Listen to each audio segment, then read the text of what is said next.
So I guess I can give you a little bit of my story going into this, because that's how it makes sense as to why I'm here and what it is that we're doing. I'm a lifelong Kansas resident and I was in critical care respiratory therapy for a long time, and went back to school to be a PA when my kids were a little older, when I was in my 30s, and was in Greensburg as one of their providers for 9 years before, during, and after the tornado.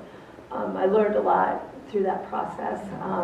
Obviously, there was a lot of stress that was involved with it, and there were just a lot of things that you learn that you never learn unless you're in the midst of that kind of chaos.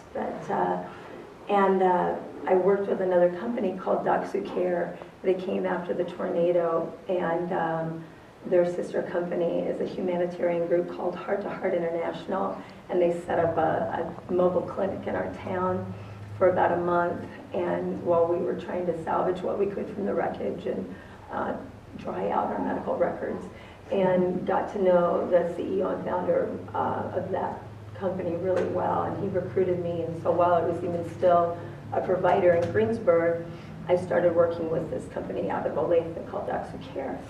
And Doxu Care covers emergency rooms, clinics, and hospitals in rural areas.